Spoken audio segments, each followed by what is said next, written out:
The Holy Gospel of our Lord Jesus Christ, according to Matthew. Glory to you, Lord Christ. Jesus saw a man called Matthew sitting at the tax booth, and he said to him, "Follow me." And he got up and followed him. And as he sat at dinner in the house, many tax collectors and sinners came and were sitting with him and his disciples. When the Pharisees saw this, they said to his disciples, "Why does your teacher eat with tax collectors and sinners?" But when he heard this, he said, "Those who are well have no need of a physician, but those who are sick. Go and learn what this means. I desire mercy, not sacrifice." While he was saying these things to them, suddenly a leader of the synagogue came in and knelt before him, saying, "My daughter has just died, but come and lay your hand on her and she will live." And Jesus got up and followed him with his disciples. Then, suddenly a woman who had been suffering from hemorrhage for 12 years came up behind him and touched the fringe of his cloak, for she said to herself, "If I only touch his cloak, I will be made well." Jesus turned and seeing her and said, "Take heart, daughter, your faith has made you well." And instantly the woman was made well. When Jesus came to the leader's house and saw the flute players and the crowd making a commotion, he said, "Go away, for the girl is not dead, but sleeping." And they laughed at him. But when the crowd had been put outside, he went in and took her by the hand, and the girl got up. And the report of this spread throughout that district. The Gospel of the Lord. Praise to you, Lord Christ. In the name of God, the Father, Son, and Holy Spirit. Amen. Amen. Please be seated.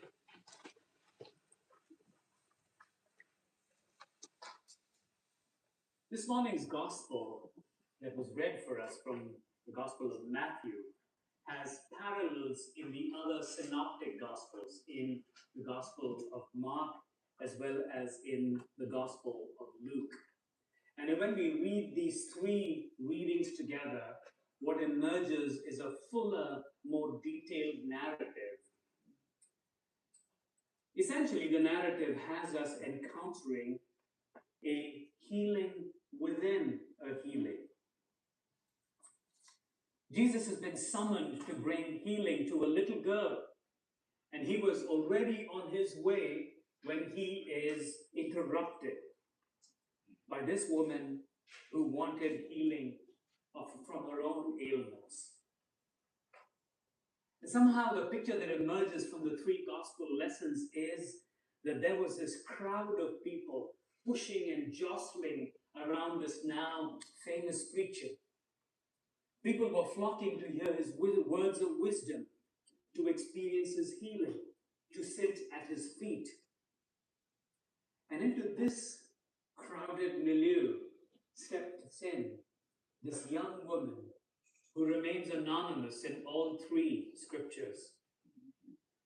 We are told that she had been suffering from a medical condition for 12 years. And Luke actually says that she had suffered at the hands of many doctors. Some of us know that feeling well. That somehow she had been impoverished and debilitated as part of that experience over a period of time. She was weak. She was a woman in a woman's world, unworthy to approach a rabbi on her own, unaccompanied by a man. Not only was she suffering physically from this horrific disease, as she bled, she also suffered from the social ostracism that was required as per the Jewish scripture, the Hebrew Bible, in which a woman who was bleeding was compelled to sequester herself because she was ritually impure and therefore not fit for human company. Typically, this sequestration would have lasted for a few days, but in her case, it was a sequestration that took 12 years thus far. But she heard about this rabbi and his growing reputation of healing, of his welcome of those who did not belong, of his embrace of those who were disenfranchised. And so she decides, out of her brazenness, to go and accost him on her own. She was not going to cry out like the others do. "O Son of David, heal me," as the others have said.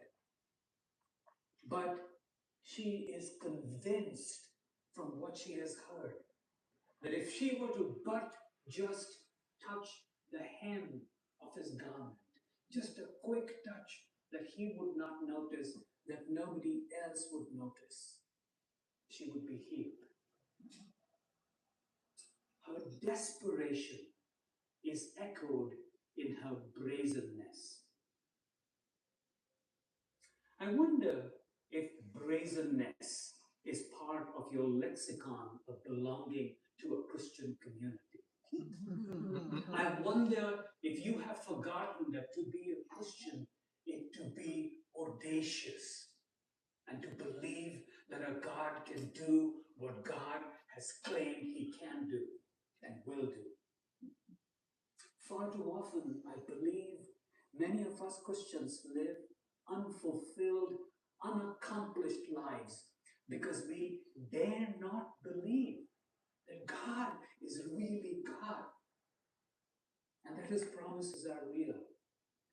And that out of small, insignificant, brazen actions, we can turn that God's head as he notices what we are doing.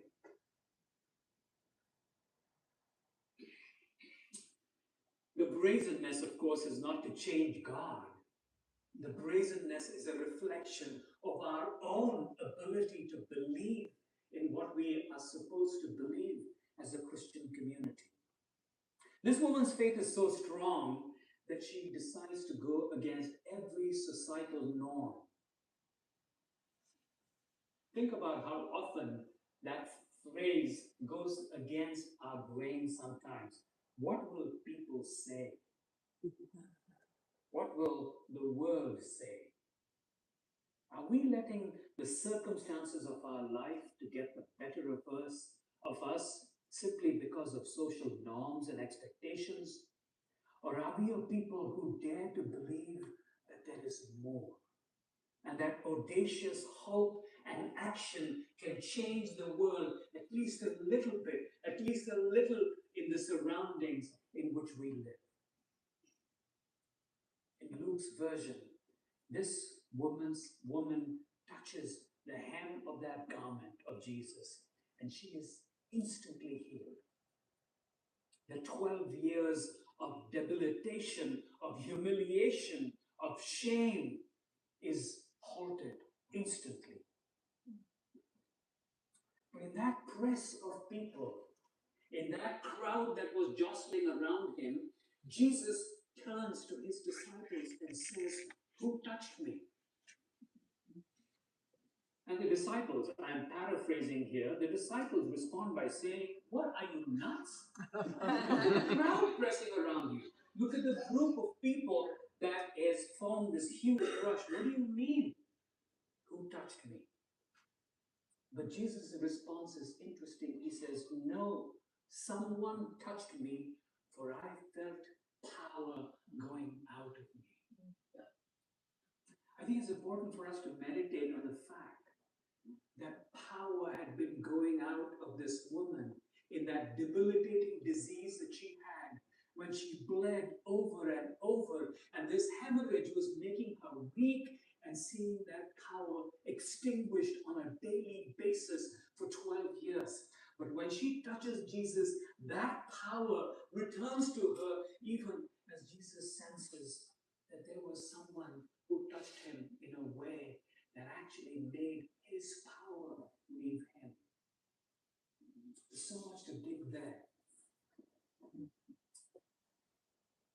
Because a woman touched Jesus with not just a touch, but with a touch.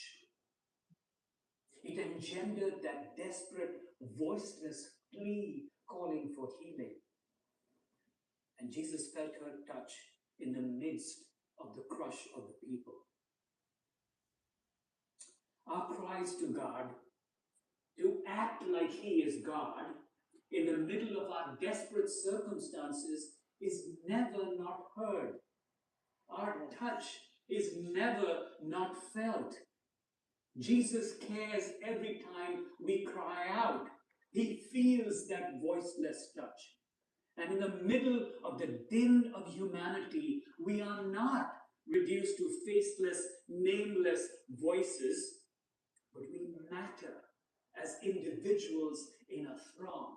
And the little that we do in acts of desperate faith are registered as a touch before our God. I know very well that sometimes our prayers seem like meaningless mumblings bouncing off the skies. I know that sometimes it feels like we are banging our heads against a wall. But the reminder comes to us today that Jesus is real and our cries are never not heard, just like this woman's are not. And so, my friends, we matter, our touch matters, our desperation matters to our God. But here's the clarion call that emerges to us from this encounter between this woman and Jesus.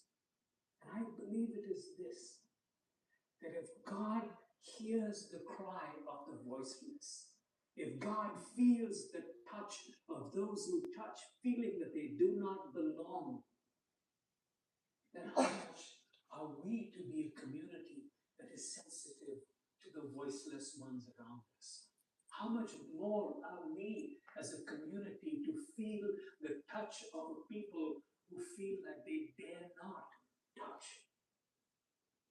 As followers of the one who was a great healer, as disciples of him who gave up the privileges of heaven to come down to live amongst us, as followers of the one who healed, cared, sheltered people, our mandate is to be a church community that is ever welcoming of those who do not belong, ever welcoming of those who dare not lift their voices up.